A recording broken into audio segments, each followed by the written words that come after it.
이제 저희 4.3에 대해서 참여를 같이 하는 분들이 모여서 4.3의 실체에 대한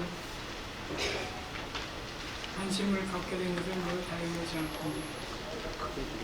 지금 한국 정치계에는 특이한 상황이 벌어지고 있습니다. 하나는 가치 정치가 아니라 세력의 정치를 하려는 그러한 세력들이 한국의 정치사를 더럽히고 있습니다. 세력에 의해서 망할 수밖에 없습니다. 그래서 이 가치라는 것은 그것이 변하는 것이 아니기 때문에 가치 정치를 할 때만이 대한민국이 발전할 수 있고 세계적인 국가로서 발전할 수 있고 또한 그 통치권 안에 살고 있는 모든 개인들이 어떤 욕망이나 물질적인 세력이나 그런 것보다는 가치를 지향하는 삶을 추구한다는 점에서 이것은 매우 의미 있는 하나의 정치 프레임이라고 생각을 할 수 있습니다. 그런데 그것은 다 외면하고 있습니다. 두 번째는 소위 신화 정치를 하고 있습니다. 신화 정치. 역사는 외면하고 그 역사의 한 부분을 과대 포장하여서 자기들이 정치 이념을 정당화할 수 있는 신화를 만들고 있습니다. 지금 21세기가 어떤 시대입니까? 바로 인공지능 시대 아닙니까? 인공지능이라는 것이 뭡니까? 이 현상, 땅 위에서 일어나고 있는 세세한 모든 것들을 종합하여서 새로운 질서를 확립하고 그 질서 속에서 새로운 것을 만들어가는 것이 인공지능입니다. 그렇다면 땅 위에서 일어나고 있는 구체적인 팩터 하나하나가 매우 소중한 것인데 이것을 다 쓸어 뭉개버리고 신화를 만들고 그것으로서 국민들을 속이고 현혹하고 그래서 이 국민들을 소위 우매한 국민으로 만들어서 정치를 하려는 세력들이 있습니다. 이 지구상에서 신화 정치를 해서 형식적으로 성공을 거둔 나라가 어디입니까? 북한 아닙니까? 바로 우리들이 정치 수준이 거기에 머물고 있습니다. 왜 모두에서 이런 말씀을 드리냐면 4.3 사건이 정명운동이라는 그 자체가 하나의 소위 말하는 진보 세력, 저는 이들을 진보 세력이라고 하지 않습니다. 왜 그러냐면은 이들은 우리 민족끼리를 강조합니다. 민족주의죠. 민족주의라는 것은 박헌영이가 하나의 전략 전술로서 내건 겁니다. 우리가 사회주의 사회를 일으키기 위해서 민족주의라는 이 아름다운 하나의 테마를 내세우고 대중들을 현혹시켜야 된다는 겁니다. 이게 바로 70년이 지난 오늘날 다시 재현되고 있다는 사실은 우리 정치 후진성을 말하고 있는 겁니다. 저는 정치학을 전공하지도 않고 역사를 전공하지도 않았습니다.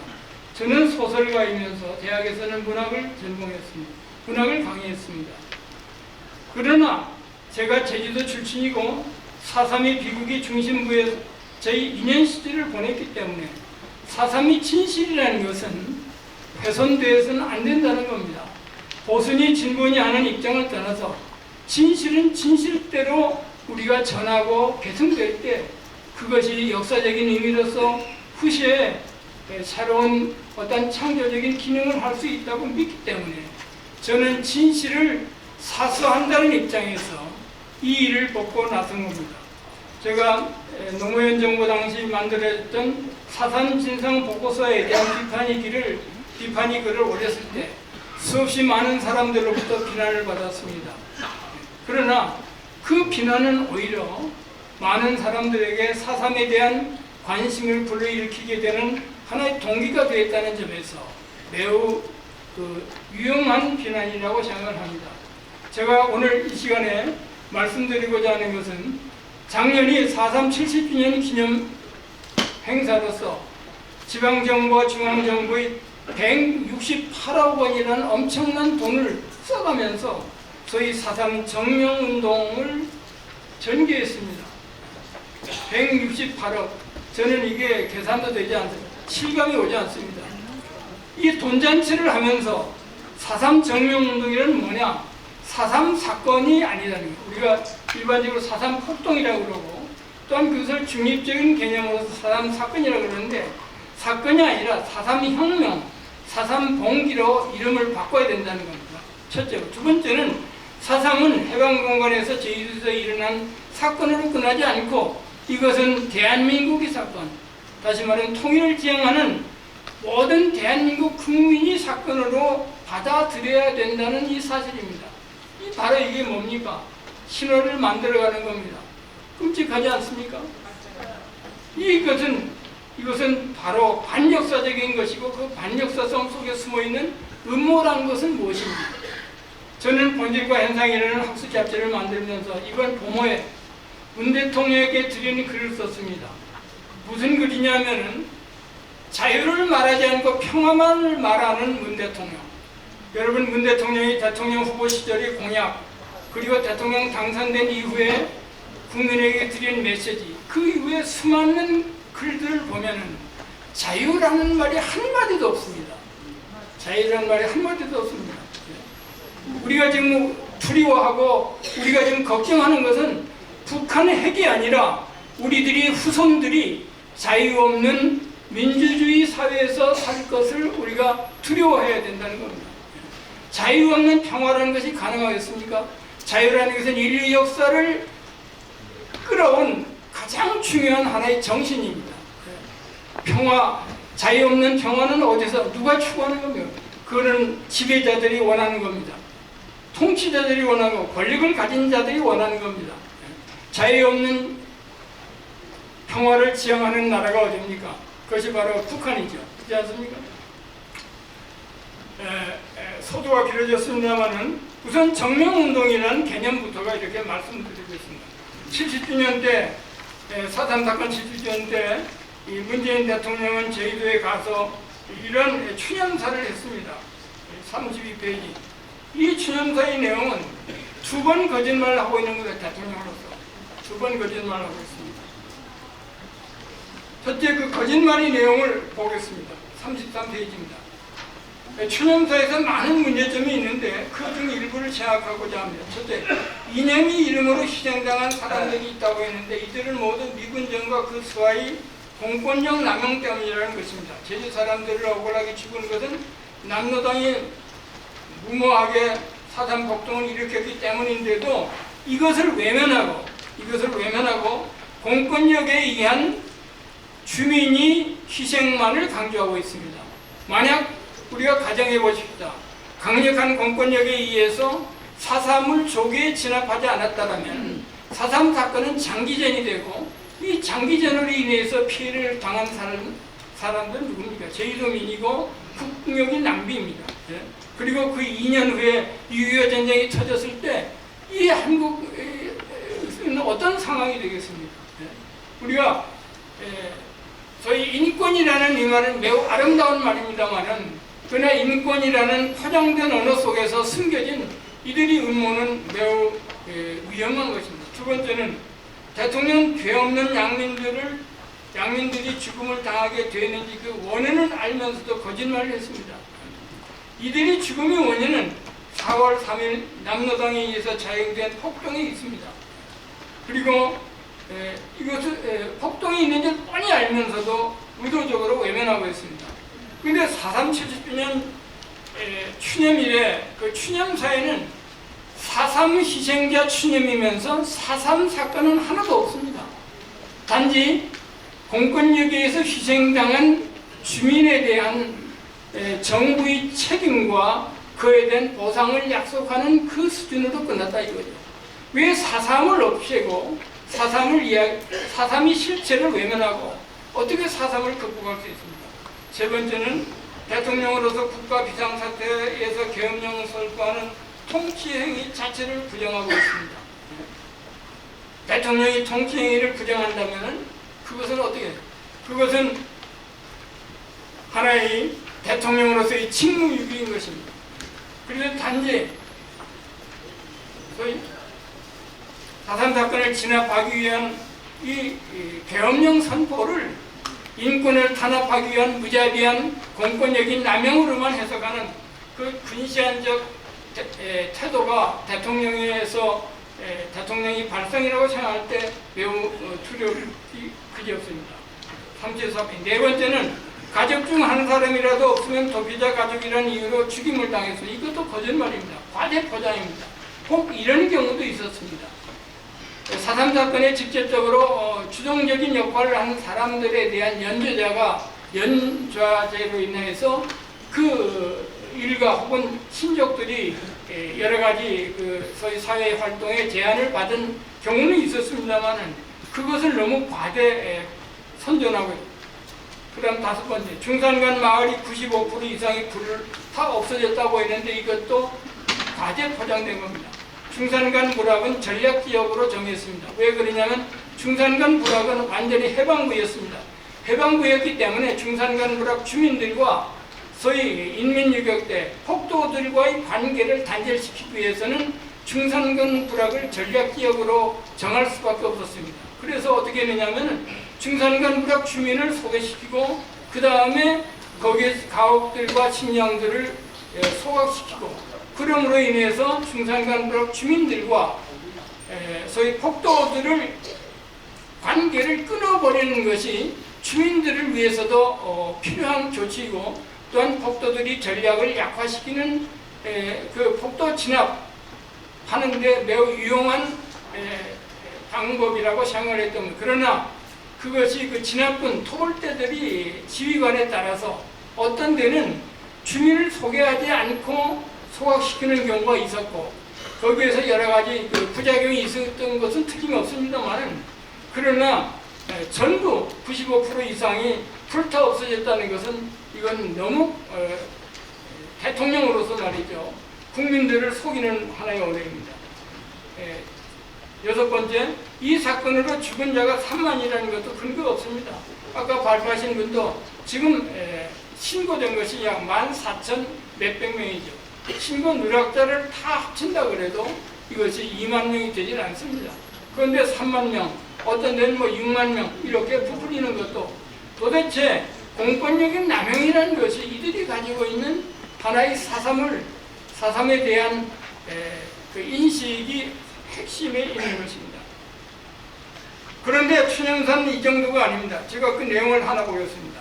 아직도 낡은 이념이 굴절된 눈으로 사상을 바라보는 사람들이 있습니다. 아직도 대한민국엔 낡은 이념이 만들어낸 칭호와 적대의 언어가 넘쳐납니다. 이제 우리는 아픈 역사를 직시할 수 있어야 합니다. 우리 스스로도 사상을 직시할 수 있어야 합니다. 낡은 이념이 틀에 생각을 가두는 것에 벗어나야 합니다. 이것은 제가 문 대통령에게 되돌려 드리고 싶은 말입니다. 낡은 이념이 틀 속에서 사상을 바라보는 자가 누구냐인 거죠. 그렇지 않습니까? 예. 다시 말하면은 사상은 이념 투쟁으로서 벌어진 하나의 사건입니다. 이념 투쟁으로 벌어진 사건을 이념이 잣대로 바라보지 말아야 된다는 이 역설 자체가 말이죠. 이것은 통치자로서의 언어가 아닙니다. 이것은 국민을 눈속임하는 겁니다. 그 밑에 그에 대한 제 코멘트가 있습니다. 대한민국은 이념이 만들어낸 징후와 적대의 언어가 넘친다고 했습니다. 이것은 그들이 추구하는 새로운 이념의 실체를 숨기기 위한 언어입니다. 그들은 정말 우리가 생각하기에도 끔찍한 이런 이념을 지니고 있습니다. 이것을 숨기고 계속 정치적인 행위로서 국민을 우롱하고 있는 겁니다. 그 이념이 뭡니까? 자유가 없는 민주주의 나라를 만드는 겁니다. 이게 바로 그들이 가지고 있는 이념입니다. 그러기 위해서는 뭐 50년, 뭐 100년을 집권해야 된다고 그렇게 말하지 않습니까? 왜 국민들은 이 정부와 과거 죽은 대통령이 4.3에 대한 인식에 대해 의심의 눈으로 바라보는지 우리가 알아야 됩니다. 그런데도 오히려 정직하게 역사를 바라보는 사람들을 이념이 만들어낸 징후와 적대의 언어 생산자로 매도하고 있습니다. 그 다음에 4.3을 직시해야 한다면서 오히려 4.3을 외면하는 세력들을 숨기고 있습니다. 4.3을 직시해야 된다면 뭡니까? 4.3이 동기와 4.3 사태의 초기 상황, 다시 말하면 주도권을 저희 남로당이 주도권을 잡고 제주도의 우익 인사들을 피해 테러를 했던 그 상황, 그것을 외면하고 있습니다. 제주도는 여러분들이 당시만 해도 상당히 미풍양속으로 인해서, 다시 말하면 친족 공동체, 마을 공동체, 이런 공동체가 잘 운영되는 나라에서 지역이었습니다. 그러나 이 4.3 사건으로 인해서 뭡니까? 친족 공동체가 파괴되었습니다. 마을 공동체가 파괴되었습니다. 이것은 우리가 수치적으로 말할 수 없는 엄청난 피해를 제주도 사람들에게 갖게 되었고, 그래서 정신적인 트라우마에 갇혀 있습니다. 이것을 외면하고 말입니다. 4.3을 이야기하고 공권력인 남용을 말하는 그 자체가 국민들을 우롱하는 처사입니다. 그렇다면 제주 4.3 반란이란 무엇인가? 이것은 제가 생략을 하겠습니다. 왜냐하면 아까 분이 말씀드렸기 때문에 그 다음에 정명운동의 실체에 대해서 제가 말씀드리겠습니다. 36페이지. 모두에서 제가 말씀드렸습니다. 정명운동이라는 것은 4.3 사건은 정의로운 민정공기라는 겁니다. 정의로운 민정공기. 정의로운, 다시 말하면 외세를 극복하고 민족 어떤 공동체를 위해서 필요한 하나의 운동이라는 겁니다. 그리고 제주도민이 모두 다 이 운동에 참여했다는 겁니다. 이것이 그들이 가지고 있는 겁니다. 그러나 참여하지 않았습니다. 어쩌면 그들은 처음에 4.3 폭동을 일으킬 때는 도민의 호응이 있을 것이라고 생각했습니다. 그러나 도민은 그렇게 어리석지 않습니다. 그러나 그렇기 때문에 지금 왜곡되게 4.3을 바라보는 사람들은 이 4.3 사건이 남로당에 의해서 일으킨 사건이 아니라 도민이 총궐기에서 외세를 배격하고, 다시 말하면 그 당시 남용되는 공권력에 저항하고 해방공원의 부정부패에서 벗어나기 위해서 일으킨 의로운 민족운동이라고 보는 겁니다. 그래서 이 운동을 이제는 제주도민이 일으켰지만 이건 대한민국 국민이 운동으로서 승화시켜야 된다는 것이 이들이 가지고 있는 생각입니다.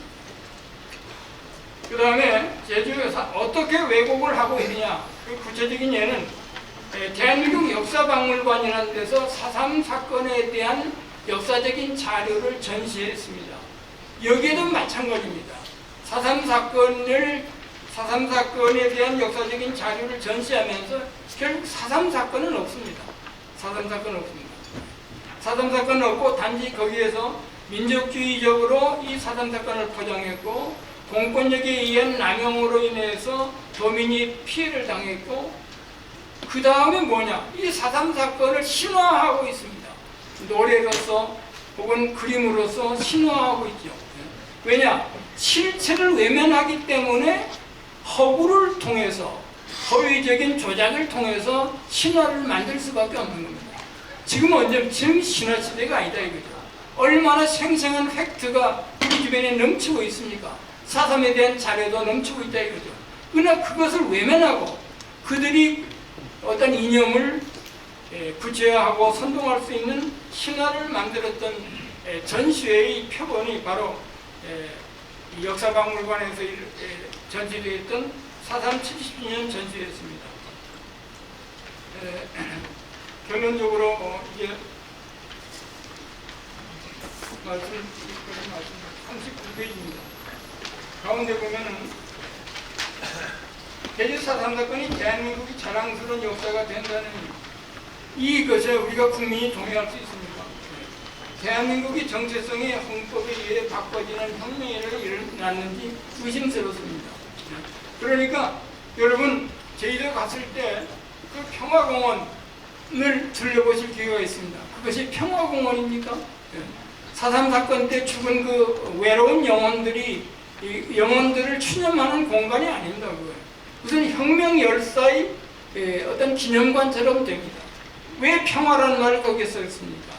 강만길 교수가 이렇게 평화를 고집한 이유는 이렇습니다. 최초의 통일운동이라는 거죠. 4.3 사건이. 최초의 통일운동이었다. 그렇다면 그 통일은 어떤 형태의 정부를 지향하는 통일인지를 우리가 뻔히 알지 않습니까? 그것이 제주 4.3 사건이라는 겁니다.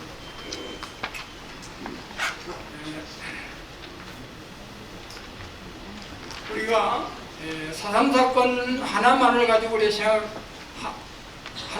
이것이 바로 통일운동의 하나고 새로운 우리 역사로 받아들여지게 된다면 이것은 대한민국의 정체성을 우리가 부정하는 것이면서 또한 자유 없는 민주주의 국가를 위한 이들이 음모의 출발이라는 점을 여러분은 생각해야 됩니다.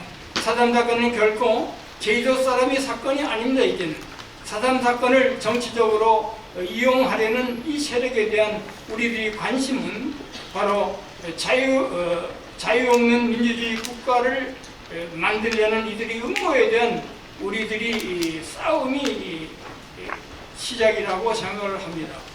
우리들 후손에 정말 자유 없는 민주주의 국가를 물려줄 수는 없습니다. 감사합니다.